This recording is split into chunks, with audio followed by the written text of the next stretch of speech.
అబ్బో ఇక్కడ కేజీ చీరలు కొంటే అర కేజీ చీరలు ఫ్రీ అంట. మంగళ్య షాపింగ్ మాల్, కేజీల్లో సేల్, టన్నుల్లో ఆనందం. నమస్తే. ప్రస్తుతం మనం ఇందిరా పార్క్ ధర్నా చౌక్ దగ్గర ఉన్నాం. ఐటీ కంపెనీకి సంబంధించినటువంటి వాళ్ళందరూ కూడా కొంతమంది ఇక్కడ ధర్నా చేస్తూ ఉన్నారు. ఐటీకి సంబంధించి కొన్ని నియమ నిబంధనలు ఏదైతే ఈ ఐటీ కంపెనీలు పాటిస్తలేవు, సడన్గా ఉద్యోగాలు తీసేస్తూ ఉన్నారు. మొన్న రీసెంట్గా మనం చూసినాం, ఏదైతే టెక్ మహేంద్రాకి సంబంధించినటువంటి భావన శర్మ గారు మనతో పాటు ఉన్నారు. సో అసలు ఏం జరిగింది, దానికి సంబంధించి ఆమె డిమాండ్ ఏంటి, సో ఆమె పైన కూడా కొన్ని మరి అటు కంపెనీ కూడా మరి ఆరోపణలు చేస్తూ ఉంది. సో ఇవన్నీ కూడా తెలుసుకునే ప్రయత్నం చేద్దాం. మేడం, మీ డిమాండ్స్ ఏంటి? ప్రధానంగా ఇక్కడ మీరు శాంతియుతంగా ధర్నా చేస్తున్నారు, ఏంటి మీ ప్రధాన డిమాండ్?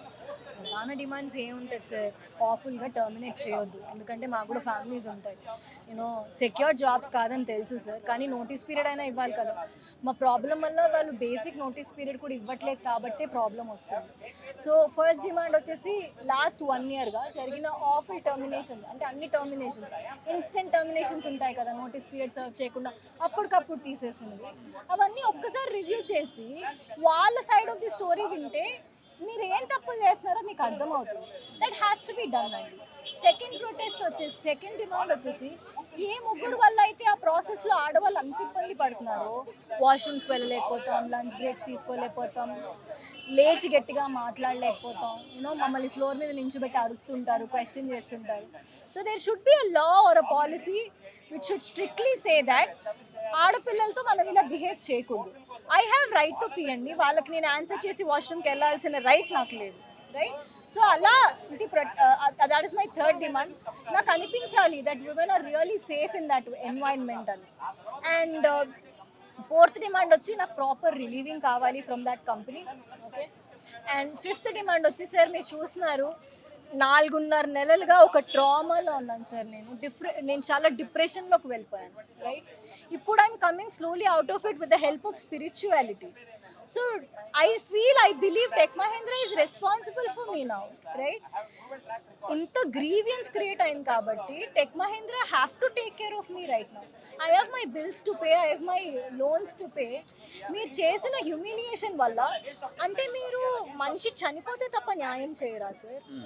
అంటే ఆడపిల్లలు ఒంట్లో బాగాలేదంటే పట్టించుకోరు, వాళ్ళ ఫ్యామిలీలో పిల్లలకి ఒంట్లో బాగాలేదన్నా మీకు వర్క్ చేసి ఇక్కడ పెట్టాలి. మీరు ఒక వాదన చెప్తున్నారు, అంటే ఐటీ కంపెనీలు సిక్ లీవ్లు ప్రధానంగా ఇస్తారు, అంటే మొత్తం ఈ వర్కింగ్ వ్యవస్థలోనే ఎక్కువ లీవ్లు ఎవరికి ఉంటాయి అంటే ఈ ఐటీ వాళ్ళకు ఉంటాయి. సో అవన్నీ కూడా మేము ప్రొవైడ్ చేస్తున్నాం. మళ్ళీ లేడీస్కి సపరేట్గా లీవ్స్ ఉంటాయి, అవి కూడా మేము ప్రొవైడ్ చేస్తున్నాం. నెలలో 20-18 రోజులు మాత్రమే సాఫ్ట్వేర్ వాళ్ళు జాబ్ చేస్తారు అనేది కూడా మరి వాళ్ళు చెప్తున్నారు కదా. అదే సాఫ్ట్వేర్ ఎంప్లాయీస్ రాత్రి 9:30 8 o'clockకి అయిపోయిన షిఫ్ట్ని కూడా 12-3 గంటల దాకా చేసుకుంటారు.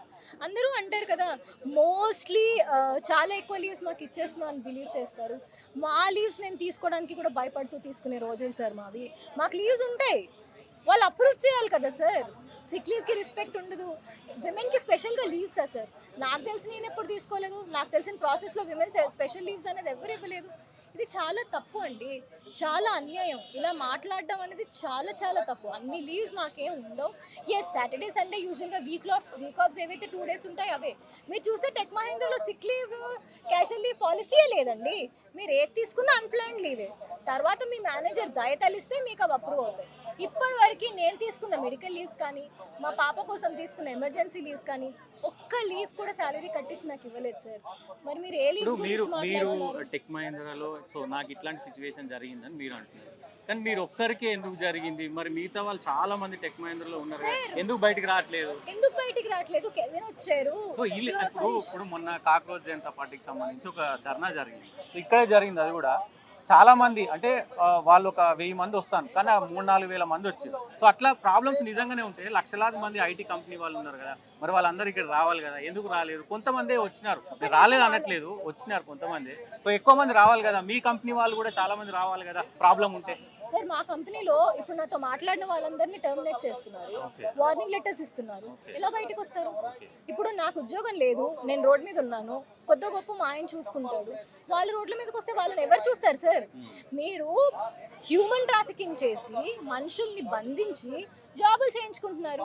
జాబ్ లేకపోతే మాకు ఇల్లు కూడా కదా సార్, మేము ఎందుకు బయటకు వస్తాం? ఫిజికల్ అపియరెన్స్ ఒకటే మీరు క్యాలిక్యులేట్ చేయకూడదు సార్. 3 కోట్ల మంది చూశారు సార్ నా video. More than 3 crore people viewed it. లక్షల్లో రిప్లైస్ వచ్చాయి. నా వాట్సాప్ మెసేజ్లో 270 ఎంప్లాయీస్ ఉన్నారు టెక్ మహీంద్రా వాళ్ళు. ఎవరెవరైతే కన్సర్న్స్తో ఉన్నారు, different places from tech Mahindra, right? So వాళ్ళందరం ఒక దగ్గర చేరి ఒక యూనియన్ సార్. నేను మినిస్టర్ శ్రీధర్ బాబు గారిని కూడా కలిసి వచ్చాను సార్. వాళ్ళు నా మీద చేయాల్సిన ఆరోపణలు ఏం లేవు. మెడికల్ గ్రౌండ్స్లో లీవ్ పెట్టాను, నువ్వు తీసేయకూడదు, నువ్వు తీసేసావు. ఇప్పుడు నా జాబ్ నాకు తిరిగి ఇచ్చేసాను అని అంటున్నారు. మీ ఇష్టమా? మీ ఇష్టమా? మీకు నచ్చినప్పుడు మీరు జాబ్లో పెట్టుకుంటారు, మీకు నచ్చినప్పుడు మీరు జాబ్లో నుంచి తీసేస్తారా? మీకు నచ్చినట్టు మీరు ప్రవర్తిస్తూ ఊరుకుంటే మీకు ఎవరు ఏమి అడిగేవాళ్ళు లేరని ఇలా చేస్తున్నారా? సిస్టమ్ మీద ఫైట్ చేస్తున్నారా సార్? నేను నా కోసం ఫస్ట్ ఫైట్ స్టార్ట్ చేశాను, కానీ ప్రస్తుతం సిస్టమ్ కోసం ఫైట్ చేస్తున్నాను. అంటే మీరు ఇట్లా మీడియా ముందుకు వచ్చి మాట్లాడడం వల్ల మీ వ్యక్తిగతంగా కూడా మరి ప్రాబ్లం అయ్యే అవకాశం ఉంటుంది. వేరే కంపెనీ తీసుకోవాలంటే కూడా సో ఈమె ఏదైనా చిన్న ఇష్యూ జరిగితే మీడియా ముందుకు పోతుంది అనే భయం కూడా వేరే కంపెనీలకు అవును సార్. నన్ను ఈ పరిస్థితి తీసుకొచ్చింది ఎవరు? టెక్ మహీంద్రే కదా. నా లైఫ్ ని కూడా టెక్ మహీంద్రానే చూసుకోవాలి sir. They have to take care of my life now. Okay, that is one of my demand. Tech Mahindra have to take care of my life and liabilities. వాళ్ళ వల్లే నేను ఇవాళ ఇలా రోడ్ ఎక్కాను. ఇంతకు ముందు కనీసం నాకు డీపీ మార్చడం కూడా తెలియదు సార్. మీరు పెట్టిన టార్చర్ వల్లే కదా నేను రోడ్ ఎక్కాల్సి వచ్చింది సార్. సముద్రం కూడా ఒక్క చుక్కతోనే స్టార్ట్ అవుతుంది. నేను స్టార్ట్ చేసినప్పుడు ఒక్కదాన్ని, నాతో ఇప్పుడు కొన్ని 100 మంది ఉన్నారు. ఇది లక్షల్లో అవ్వకముందే వాళ్ళలో మార్పు రావాలని నేను కోరుకుంటున్నాను. కొంతమంది బయట నాతో డిస్కస్ చేసి కొంతమంది అంటున్నది నేను అడుగుతున్నాను. సో ఐటీ కంపెనీస్లో ఇటీవల కాలంలో ఇప్పుడు ఈ ఇన్ఫ్లుయెన్సర్ల ఇది ఎక్కువైపోయింది. సో ఆమె కూడా కొంచెం ఫేమస్ అయ్యి ఇన్ఫ్లుయెన్సర్ లాగా తయారై, ఎందుకంటే ఒక్క ప్రమోషన్ చేస్తే 30,000 50,000 ఇస్తున్నారు. సో అట్లా దానికోసమే ఫేమ్ కోసమే ఇదంతా చేస్తుంది అని కూడా కొంతమంది. మీరు కూడా మీడియానే, నేను మీకు డబ్బులు ఇవ్వలేదు, మీరు నాకు డబ్బులు ఇవ్వలేదు. ఫస్ట్ ఆఫ్ ఆల్ చాలా మంది చెప్పారు, all the media houses told me ఒక ఇన్స్టా వేసుకోండి మేడం అని. నాకు ఇప్పటిదాకా ఒక ఇన్స్టా ఐడి లేదు, నాకు ఇప్పటిదాకా ఫేస్బుక్ లేదు. నేను ఇన్ఫ్లుయెన్సర్ అయిపోవాలని ఏం కోరుకోవట్లేదు.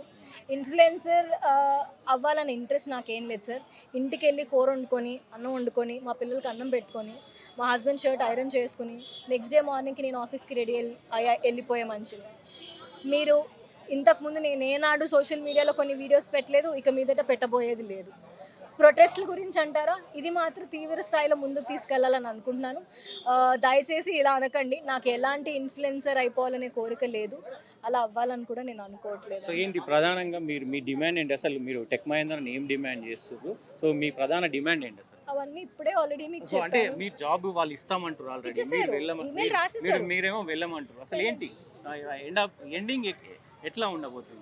వాళ్ళని వచ్చి మాట్లాడమనండి సార్. నా డైరెక్ట్ గా రావాలి, వచ్చి నాతో మాట్లాడమనండి సార్. నా డిమాండ్స్ నేను వాళ్ళతో షేర్ చేసుకోవడానికి ఇష్టపడతాను. ఓకే. సో ఇది భావన చెప్తున్నది. ఖచ్చితంగా ఈ టెక్ సంబంధించినటువంటి ఉద్యోగాల్లో చాలా అంటే చెప్పకుండా మరి ఉద్యోగాలు తీసేస్తూ ఉన్నారు. నేను ఒక్కదాన్నే కాదు, చాలామంది ఉన్నారు, కానీ అందరూ బయటికి రాలేరు. ఒకవేళ నాతో మాట్లాడిన వాళ్ళని కూడా మరి టర్మినేట్ చేస్తూ ఉన్నారు కాబట్టి ఎవరు కొంతమంది బయటికి రాలేకపోతున్నారు.